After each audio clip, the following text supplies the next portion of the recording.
Dans cette vidéo, on va regarder comment on installe l'enfant, comment on le posture jusqu'à ses environ 3 mois, 4 mois d'âge corrigé. En fait, en général, quand vous voyez des enfants portés en extérieur, vous les voyez portés dans cette position-là, donc bien de face par rapport à leur porteur, avec du coup les hanches ouvertes tout autour du buste du parent. On imagine bien que chez le tout petit, cet écart de hanche est bien trop important.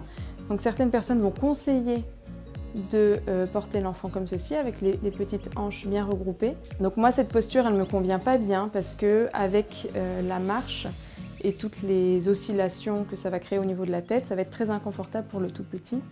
Et la deuxième chose, c'est que là, les voies respiratoires, elles ne sont pas suffisamment dégagées. Certains parents, du coup, hop, vont caler la tête comme ça sur le côté. Mais cette hyper-rotation latérale de la tête va être très inconfortable pour le tout petit, qui risque d'avoir des tensions au niveau des ligaments du cou. Et on sait à quel point c'est inconfortable. Donc ce qu'on va faire, c'est qu'on va faire un peu comme pour nous quand on essaye de s'endormir en train ou en voiture. C'est qu'on va placer l'enfant. Oups, alors je lui remets sa tête dans l'axe. On va placer l'enfant sur le côté.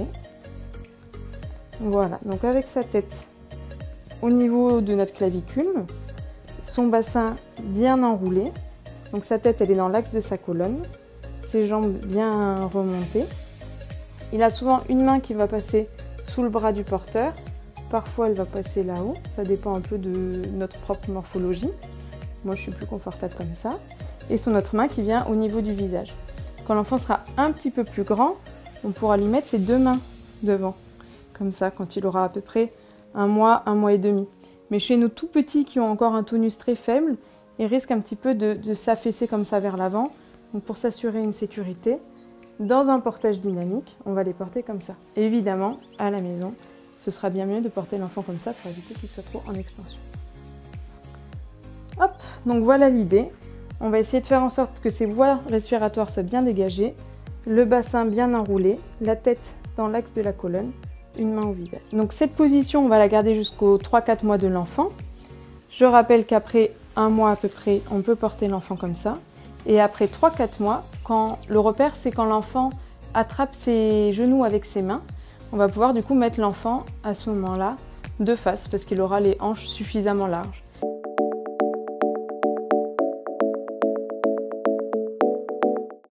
Alors dans cette vidéo, moi je vais vous montrer comment on se sert de ces écharpes qui sont extensibles à la fois dans la longueur et dans la largeur. C'est des écharpes qui sont en maille, du coup, extensibles dans les deux sens. Attention, il faut bien vérifier dans quel sens sont extensibles vos écharpes parce qu'on ne peut pas faire tous les nœuds avec tous les types d'écharpes. Donc ce nœud, qui s'appelle le nœud simple, se fait seulement avec ce type d'écharpe. Donc l'idée, c'est qu'il y a souvent un dessin, un logo, quelque chose qui représente le milieu de l'écharpe. Donc on se le met bien devant, bien à plat. Et là, dans notre dos, donc moi en général je marche au-dessus de l'écharpe pour éviter de m'enrouler les pieds dedans. Et dans notre dos, on va croiser les deux bords et les ramener sur les épaules. Okay ? Si jamais on a des petits problèmes d'épaule ou on manque de souplesse, on peut tout à fait faire venir l'écharpe sur le côté et la remonter sur l'épaule. Voilà. À ce moment-là, souvent on est un peu détendu à ce niveau et on va déjà bien resserrer l'écharpe. On prend les deux bords et on les fait passer hop, tous les deux au milieu du premier pan qu'on va appeler le pan horizontal. Okay ? Donc à ce moment-là, on aimerait que ce pan horizontal il soit bien plaqué, un peu comme un t-shirt bien ajusté. Donc pour réaliser cet ajustement, on va venir prendre d'un côté les deux bords de l'écharpe qu'on vient tirer depuis notre dos jusqu'à devant.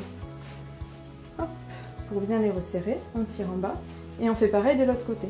Attention, hop là. Si on tire là, il ne se passe absolument rien. Donc il faut vraiment venir le chercher depuis notre dos pour ajuster. Donc là, moi je me sens bien serrée. Il y a quelque chose qui se passe très souvent, c'est que le haut est toujours plus lâche que le bas. Donc pour resserrer que le haut, je viens là la resserrer un petit peu comme le col d'une chemise qu'on aimerait se remettre bien droit. Voilà. Hop, et là, à l'intérieur. Voilà. À ce moment-là, je vais croiser les deux pans qui sont verticaux. Et pour ça, je vais vérifier dans mon dos. Je vois qu'il y en a un qui est au-dessus, un qui est en dessous. Et celui qui est au-dessus, je le laisse au-dessus pour éviter que ça fasse de nœuds. Je croise, je tire bien pour que la croix se mette au niveau de mon sternum. Et là, hop, je vais prendre un côté, bien l'étaler pour éviter encore une fois de faire plein de torsades qui seraient inconfortables pour le porteur. Hop, j'étale bien et je place entre mes jambes. Et pareil, de l'autre côté, j'étale. Et là, à ce moment-là, je fais mon nœud. Alors, vous faites comme vous préférez. Moi, j'aime bien faire les nœuds sur le côté, notamment si pour les mamans, s'il y a des douleurs au niveau de l'utérus. Les papas souvent font le nœud au milieu. On peut aussi faire le nœud dans le dos, mais c'est moins confortable pour s'asseoir après. Hop, et on fait un double nœud, évidemment. Donc là, avant de placer l'enfant, il y a une étape qui est très très importante, c'est de vérifier qu'on a fait un bon serrage, que l'écharpe est bien serrée. Pour ça, je vais placer mes deux mains dans les bretelles. Hop, et je tire. Et là, normalement, je dois réussir à amener mes 2 pouces au niveau du sternum. Moi, à chaque fois, je serre beaucoup trop. Donc, je vais desserrer parce que je n'y arrivais pas. Hop. Voilà. Et donc, l'idée, c'est que je puisse, voilà, amener mes 2 pouces au niveau du sternum sans que ça tire trop. Et que je puisse pas non plus aller tout en bas. Si je vais trop bas, c'est que c'est pas assez serré. Si je suis coincée comme tout à l'heure, c'est que mon enfant sera beaucoup trop serré. Ce serrage là, c'est le même ajustement quel que soit le poids de l'enfant. Ça veut dire que si l'enfant dépasse les 4 kg, il faudra garder le même serrage parce qu'il aura besoin de plus de résistance. Si vous desserrez, eh bien, ça risque de faire un effet un peu rebond, très désagréable. Donc là, on est prêt. On étale bien le pan horizontal et on va retirer le pan du dessus. On enlève complètement. On enlève complètement et on le déroule pour pouvoir le remettre ensuite facilement. Et celui-là, hop, je le penche. Je dégage ma poitrine parce que c'est là que je vais mettre l'enfant, mais je le garde sur mon bras. D'accord? Et là, on est enfin prêt pour prendre l'enfant dans les bras. Donc dans un premier temps, on prend vraiment le temps de placer l'enfant, un peu comme si on oubliait l'écharpe. On prend le temps, notre enfant dans nos bras. Je passe son bras sous mon bras. Sa main reste devant son visage, bien enroulée, la tête dans l'axe de la colonne. Voilà.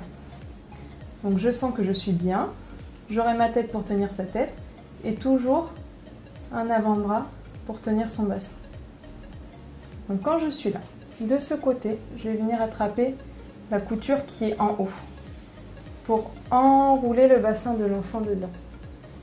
Voilà. Généralement, quand l'enfant est grand, ses 2 pieds ressortent. Quand l'enfant est tout petit, ils peuvent rester un peu dans le tissu. C'est pas important. Donc là, j'enroule, je mets bien juste le minimum de tissu au niveau des épaules de l'enfant. Et avec ma main, là, je viens récupérer la couture du bas. Et je viens la remonter pour faire une ligne de maintien tout le long du dos de l'enfant. Ok. Ensuite, c'est le moment de mettre la deuxième couche. Donc quand l'enfant est grand, on passe bien au-dessus de ses 2 pieds pour éviter un peu de lui attraper les pieds en remontant l'écharpe. Donc on fait comme une corde pour passer au-dessus des 2 pieds. Cette étape, elle dépend de la taille de l'enfant. Et là, hop, donc j'ai toujours ma main qui vient soutenir son bassin. Je remonte le tissu jusqu'à sa nuque en prenant bien son bras et en me mettant bien confortable moi aussi. Tac. Voilà. À ce moment-là, je vais venir mettre mon coude dans le tissu. Hop, laisser mon épaule bien sortie, puis remonter pour faire une deuxième ligne de maintien. Là, le tissu, il est bien horizontal. Si jamais je remonte jusque là-haut, hop, là, on voit bien que les voies respiratoires de l'enfant ne sont pas dégagées. Donc, surtout pas. On laisse bien horizontal, l'épaule sortie, on replie. Et donc là, on a une deuxième ligne de maintien des genoux jusqu'à notre propre épaule. Ok? Donc là, déjà, on est bien rassuré, l'enfant est bien maintenu.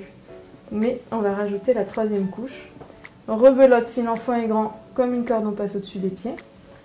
Et le minimum de tissu vient jusqu'à la nuque de l'enfant, bien confortable pour nous. Et après là, on peut replacer le tissu sur l'enfant et bien s'ajuster dans le dos pour soi-même être confortable. Et donc là, normalement tout va bien. Pour enlever l'enfant, la troisième couche on enlève facilement. Et à partir de là, à chaque fois on va glisser une main dans l'écharpe pour soutenir le bassin de l'enfant. Hop, je glisse la main, j'enlève, je glisse la main, j'enlève. Généralement au bout de 2 heures, on essaie de changer la posture de l'enfant, donc à ce moment-là, eh ben c'est simple. On change l'enfant de côté, on rebelote, on prend le temps de trouver notre installation. Voilà.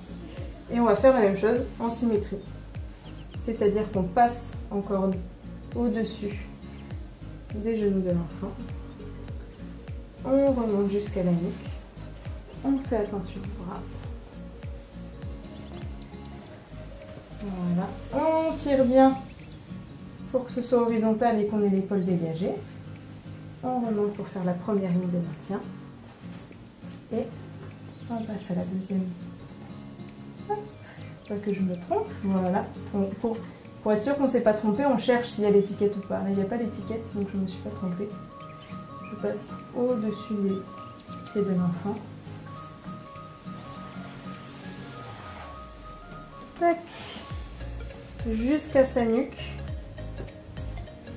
Je plante mon coude. J'attrape le tissu en sortant mon bras. On a la deuxième ligne de maintien. Voilà, le maximum de tissu sous les fesses, toujours. Et c'est le moment de la troisième couche.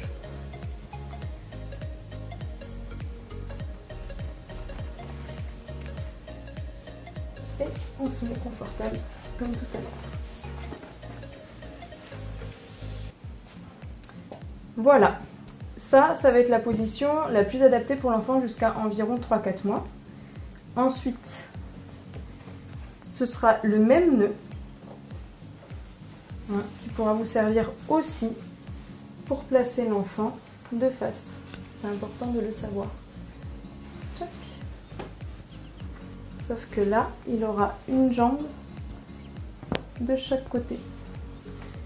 Donc l'idéal, c'est de refaire un stage spécifique du coup au portage de l'enfant plus grand pour bien s'entraîner, mais je voulais vous montrer que c'était tout à fait possible. Voilà. Tac. On remonte et pareil on remonte la troisième couche. Ok. Et dernière chose, c'est qu'avec cette écharpe vous pouvez aussi vous en servir pour l'allaitement. Si on repart depuis le début, on était comme ça. Au lieu de placer l'enfant donc de ce côté-là pour le mettre dans l'écharpe, on le place de l'autre côté. On vient prendre l'écharpe comme une corde au-dessus de ses pieds. On descend bien son bassin. Voilà. On remonte le tissu jusqu'à sa nuque. Et là, on réalise un pli pour bien soutenir son bassin. Et ça nous permet d'allaiter l'enfant si on n'a pas de coussin d'allaitement par exemple, pour avoir plus de confort.